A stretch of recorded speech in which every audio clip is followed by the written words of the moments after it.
Halo semuanya, baik hari ini kita akan belajar mengenai bola. Nah, sekarang kita lihat definisi bola.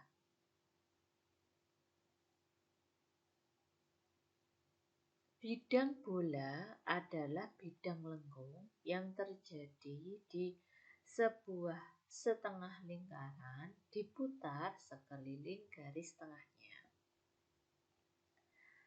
Nah, sekarang kita lihat ya di gambarnya. Kemudian, bangun ruang yang dibatasi oleh bidang bola disebut bola. Bidang bola juga didefinisikan sebagai himpunan semua titik-titik yang mempunyai jarak tetap terhadap sebuah titik. Titik ini disebut titik pusat. Nah, jarak antara titik pusat dan titik pada bidang bola disebut jari-jari. Jadi kalau bidang bola itu adalah kulit bolanya. Kemudian yang disebut dengan bola adalah ruang bolanya atau ruangan di dalam kulit bolanya itu. Ruas garis penghubung antara dua titik pada bidang bola disebut tali busur. Tali busur yang melewati titik pusat disebut garis tengah atau diameter. Nah, dua titik pada sebuah bidang bola yang merupakan ujung-ujung sebuah diameter disebut titik diametral. Nah, pada gambar 2, titik A dan titik B ya, misalkan pada gambar ini. Nah, ini titik A dan titik B adalah diametral. Sebuah bidang datar yang melalui pusat bola memotong bola ya menurut sebuah lingkaran yang titik pusatnya berimpit dengan titik pusat bola, sedangkan jari-jarinya sama dengan jari-jari bola. Lingkaran semacam itu disebut lingkaran besar. Jadi pada sebuah bola terdapat banyak lingkaran besar. Setiap dua lingkaran besar berpotongan menjadi garis tengah bola. Nah, sekarang letak sebuah bidang terhadap bola. Jika antara titik pusat bola M, R, itu maksudnya adalah bola dengan titik pusat M dan panjang jari-jari R terhadap sebuah bidang H kurang dari jari-jari bola, maka dikatakan bidang H memotong bola. Perpotongan sebuah bidang dan bola pada umumnya berupa lingkaran kecil. Nah, sekarang kita lihat jika jarak atau D antara pusat bola dan bidang H sama dengan jari-jari bola, maka bidang H dan bola dengan titik pusat M dan jari-jari R bersekutu tepat di sebuah titik. Dalam keadaan sedemikian, dikatakan bahwa bidang H dan bola dengan titik pusat M dan panjang jari-jari R akan bersinggungan. Nah, misalnya di titik P, dan dikatakan juga di bidang H menyinggung bola dengan pusat M dan jari-jari R di titik P. Jika jarak dari pusat bola ke bidang H lebih besar dari jari-jari bola, maka dikatakan bahwa bidang H tidak memotong bola atau bola dan bidang tidak berpotongan. Nah, di sini ya bisa kita lihat untuk gambar A, gambar B. Nah, di sini ya. Kalau bidang B ini bersinggungan ya, titik singgungnya di titik F ini. Kemudian yang ini ya,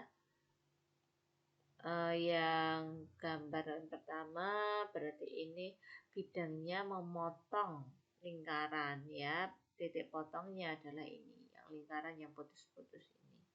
Memotong bola, maaf. Bidangnya memotong bola sehingga bidang potongnya adalah yang berbentuk lingkaran ini. Nah, sekarang letak garis terhadap bola.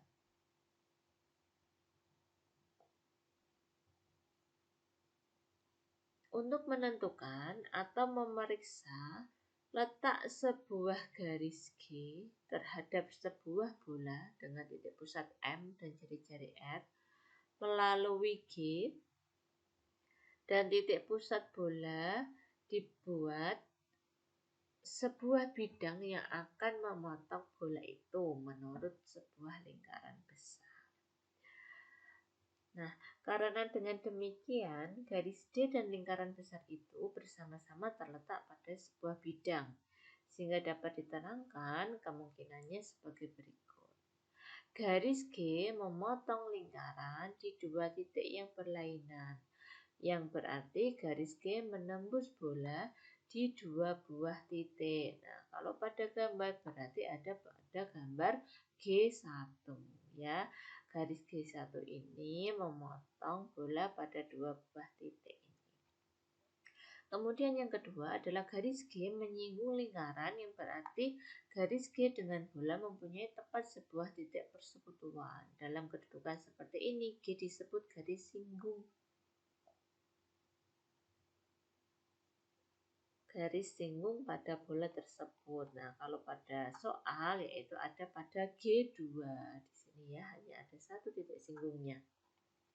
Kemudian yang ketiga adalah garis G tidak memotong lingkaran, yang berarti garis G tidak memotong bola. Maka bisa kita katakan bahwa garis G ini di luar bola. Nah, ini berarti contohnya adalah pada garis G3. Nah, tidak ada yang bagian garis yang memotong di bola. Nah, kemudian kita lihat letak dua buah bola satu sama lain. Nah, misalkan ada dua buah bola, yaitu bola yang pertama bola dengan titik pusat M dan jari-jari R, dan bola dengan pusat N dengan jari-jari R, maka garis penghubung antara kedua pusat bola disebut garis perpusatan atau garis sentral. Nah, selanjutnya jika panjang MN sama dengan D dan panjang R1 kurang dari R2, maka seperti halnya geometri bidang, kita dapatkan beberapa kemungkinan. R1 itu adalah jari-jari di lingkaran dengan pusat M, R2 adalah jari-jari pada lingkaran dengan pusat N. Nah, kita lihat. Besarnya atau panjangnya D kurang dari R1 ditambah R2, maka kedua bola tidak saling memotong ya. Bola yang satu berada di luar bola yang lain, berarti mereka terpisah ya, antara bola yang satu dan bola yang lain terpisah.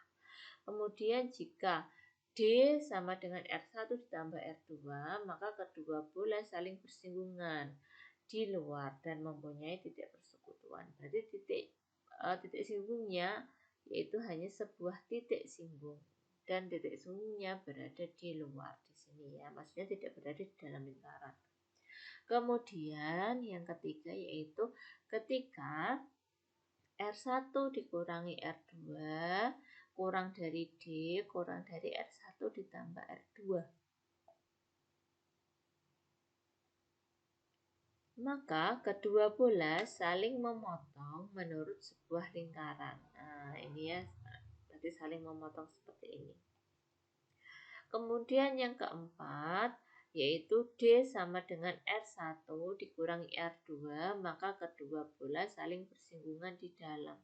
Berarti gambarnya adalah lingkaran M masuk semua bagian ke dalam lingkaran N, dan dan terdapat titik potong antara lingkaran M dan lingkaran M. Nah, misalkan lingkaran M-nya di sini. Nah, titik potongnya di salah satu titik saja.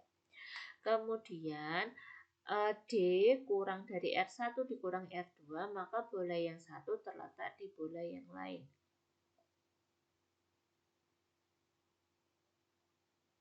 Maka gambar nomor 5 ini adalah lingkaran M berada di dalam lingkaran N tanpa ada titik singgungnya. Kemudian D sama dengan 0, maka kedua bola sepusat atau konsentris. Berarti titik M dan titik N ini ada pada satu titik yang sama, sehingga lingkaran M terletak di dalam lingkaran N dan titik pusatnya sama. Seperti itu. Nah, sekarang ada luas bola dan bagian-bagiannya. Kita lihat yang pertama adalah tembereng bola. Tembereng bola adalah bangun ruang yang dibatasi oleh sebagian bidang bola dan sebuah daerah lingkaran. Nah, berarti di sini daerah lingkaran itu disebut alas dan bagian bolanya disebut bidang lengkung dan anak panahnya disebut tinggi tembereng. Nah, pada gambar A ini berarti awalnya ada lingkaran dengan pusat O, kemudian dipotong oleh bidang. Nah, di sini alasnya adalah daerah lingkaran hasil perpotongan bidang, kemudian temberengnya adalah bagian yang melengkung ini. Ya, ini adalah temberengnya. Kemudian yang kedua yaitu keratan bola. Keratan bola adalah bagian bola yang dibatasi oleh dua bidang yang sejajar.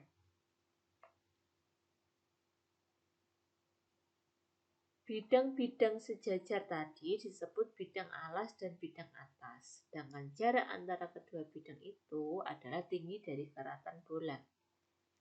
Nah, ini adalah contoh gambar dari keratan bola, yaitu awalnya ada sebuah bola, kemudian dipotong oleh bidang bagian atas dan bawah. Nah, keratan bola adalah di sini, bidang yang dibatasi oleh dua buah bidang yang memotong. Nah, ini adalah keratan bola ya. Kemudian tinggi dari keratan bola adalah tinggi atau jarak antara dua buah bidang yang memotong tersebut. Kemudian sekarang juring bola.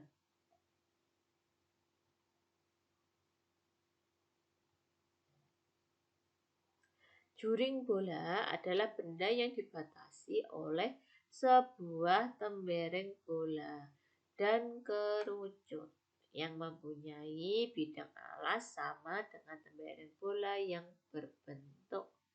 berpuncak pada pusat bola. Tinggi dan juring bola adalah tinggi dari bagian temberengnya. Nah, maksudnya ini ya, juring bola itu dari O sampai ke kerucut ini sampai ke temberengnya. Nah, itu adalah juring bolanya. Gitu. Kemudian kulit bola. Kulit bola atau cincin bola adalah benda yang dibatasi oleh sebagian bidang bola dan selimut tabung atau selimut kerucut terpancung yang dibuat dalam bola. Nah, dalam kurung lingkaran dan alas. Jadi kerucut terpancungnya disebut tinggi dari kulit bola tersebut. Nah, berarti gambarnya adalah yang saya arsir ini. Ya, bagian antara keratan bola dan kerucut terpancungnya. Jadi yang diarsir ini adalah namanya kulit bola atau cincin bola. Nah, di sini ada dalil yaitu jika sebuah ruas garis AB diputar dengan sumbu putaran garis S yang terletak pada sebuah bidang dengan AB, tetapi tidak memotong AB, maka luas bidang lengkung yang terjadi sama dengan hasil kali panjang proyeksi AB pada garis. Sedangkan keliling lingkaran yang jari-jarinya adalah bagian dari sumbu ruas garis AB diukur dari pertengahan AB sampai perpotongan sumbu itu dengan garis R. Nah, pada gambar perputaran garis AB menghasilkan sebuah bidang lengkung kerucut terpancung yang luasnya yaitu Pi kali AB kurung buka AA1 plus BB1. Dengan memperhatikan bahwa segitiga BAK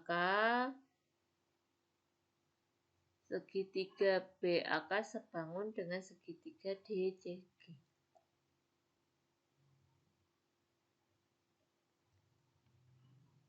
Nah, sehingga kita dapat buktikan bahwa luas dari AB sama dengan A1B1 kali 2BCD.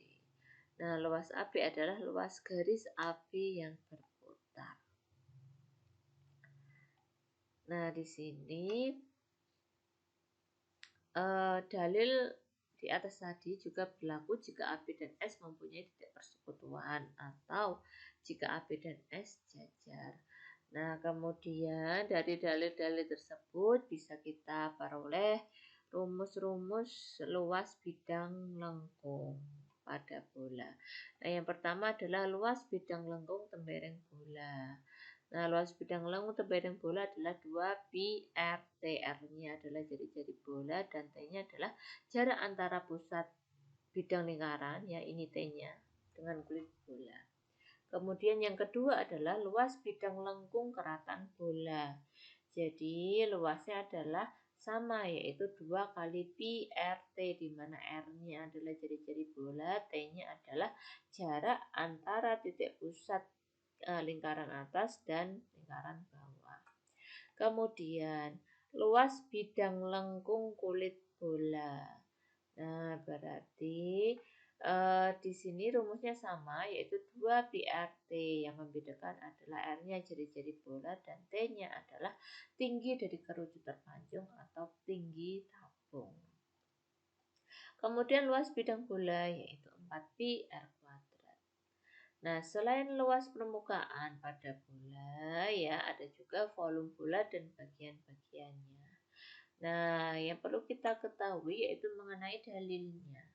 Volume benda yang terjadi karena perputaran sebuah segitiga dengan sumbu perputaran sebuah garis yang melalui sebuah titik sudut dan terletak sebidang dengan segitiga itu tetapi tidak memotong segitiga di tempat lain sama dengan hasil kali luas bidang yang dihasilkan oleh perputaran sisi segitiga yang terletak di hadapan sisi sudut yang dilalui oleh sumbu perputaran dengan sepertiga panjang garis tinggi pada sisi itu.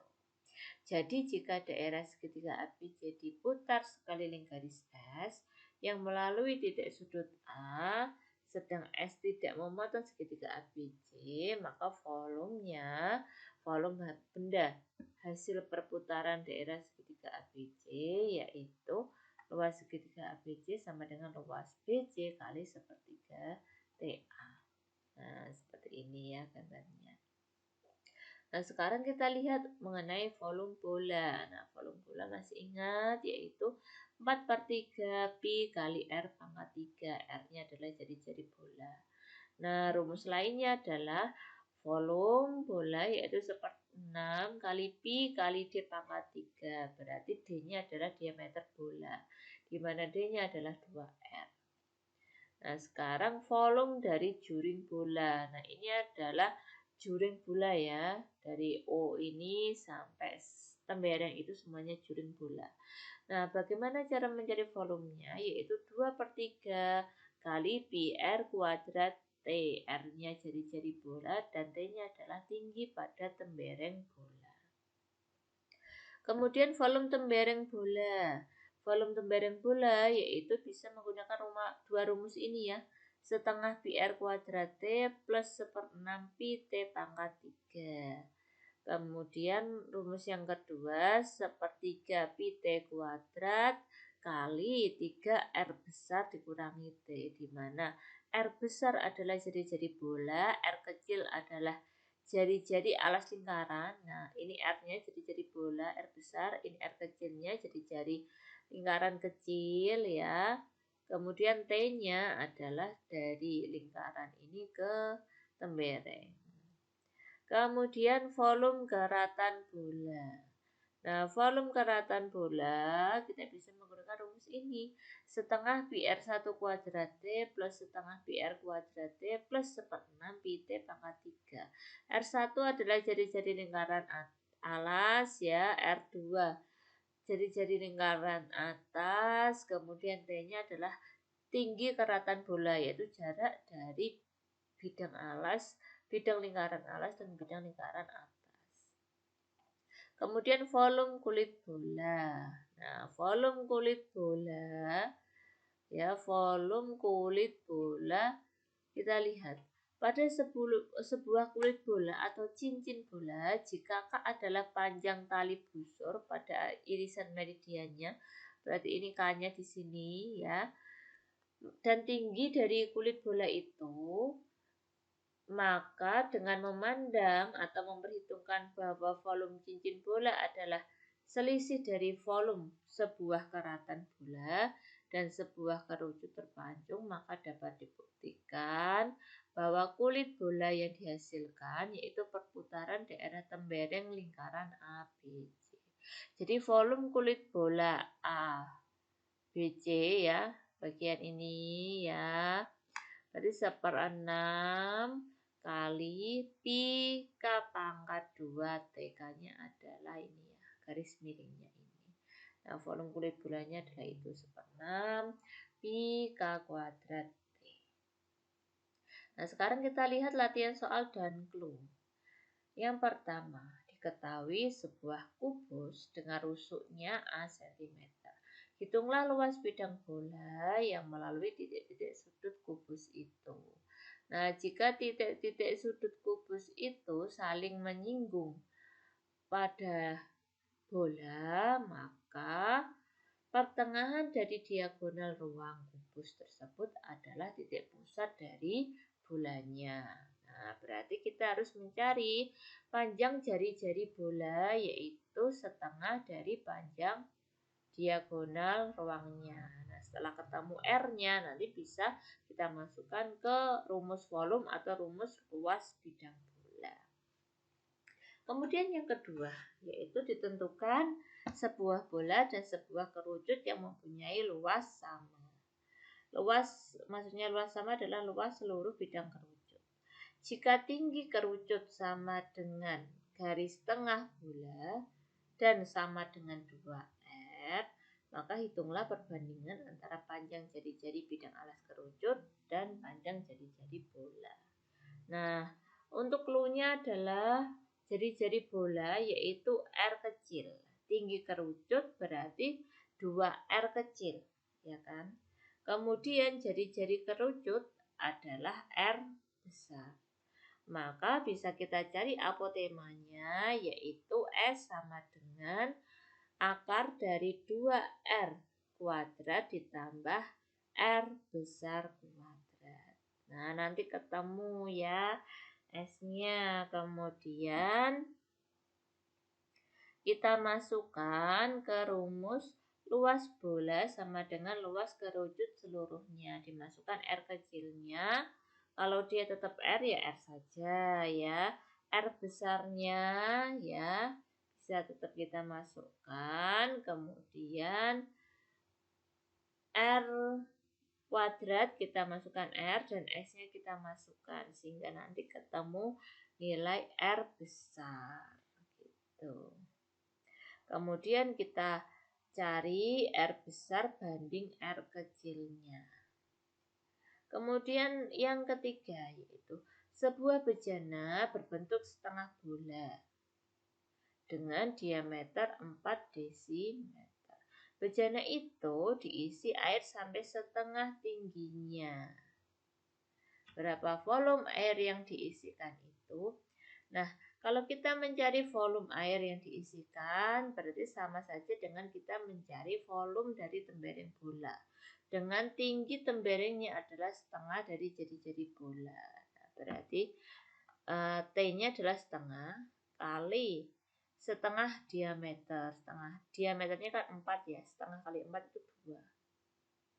Atau bisa setengah kali setengah kita kalikan dulu 1/4 kali diameternya yaitu 4 yaitu 1. Nah, kemudian tinggal memasukkan ke rumus volume tembereng seperti itu. Baik, terima kasih atas perhatiannya. Semoga apa yang kita pelajari memberikan manfaat bagi kita semuanya.